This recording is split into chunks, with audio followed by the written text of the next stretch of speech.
Yes, we've heard quite a bit about the folly of staying the course, though the real outcome, should this amendment prevail and be signed into law, would be to deny our generals and the Americans they have the honor to command the ability to try in this late hour to address the calamity these tried and failed tactics produce, and salvage from the wreckage of our previous failures a measure of stability for Iraq and the Middle East and a more secure future for the American people. I've also listened to my colleagues on the other side repeatedly remind us that the American people have spoken in the last election.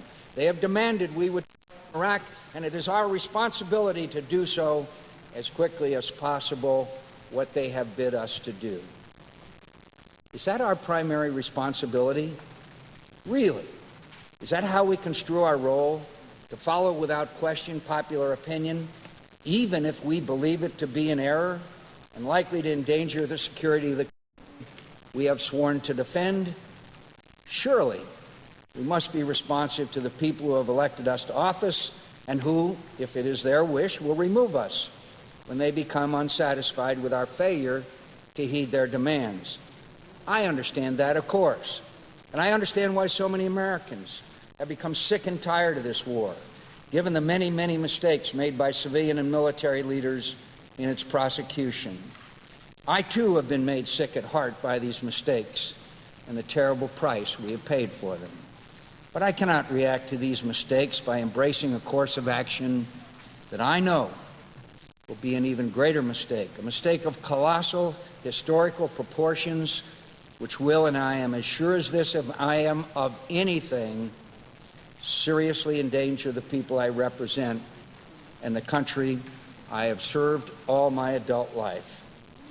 I have many responsibilities to the people of Arizona and to all Americans. I take them all seriously, or try to. But I have one responsibility that outweighs all the others, and that is to do everything in my power to use whatever meager talents I possess and every resource God has granted me to protect the security of this and good nation from all enemies, foreign and domestic, and that I intend to do, even if I must stand athwart public opinion, popular public opinion. I will explain my reasons to the American people. I will attempt to convince as many of my countrymen as I can that we must show even greater patience, though our patience is nearly exhausted, and that as long as there is a prospect for not losing this war, then we must not choose to lose it. That's how I construe my responsibility to my constituency and my country. That's how I construed it yesterday. That's how I construe it today. And it is how I will construe it tomorrow. I do not know how I could choose any other course. I cannot be certain that I possess the skills to be persuasive. I cannot be certain that even if I could convince Americans to give General Petraeus the time he needs to determine whether we can prevail, that we will prevail in Iraq.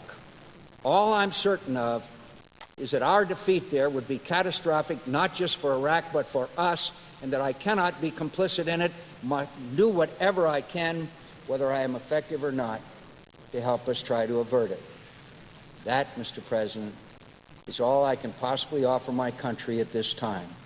It is not much compared to the sacrifices made by Americans who have volunteered to shoulder a rifle and fight this war for us. I know that, and I'm humbled by it, as we all are.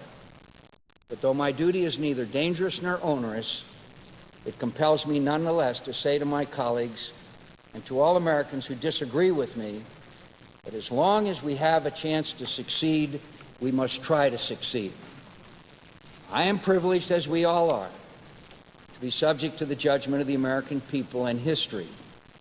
But, my friends, they are not always the same judgment. The verdict of the people will arrive long before history's. I am unlikely to ever know how history has judged us in this hour.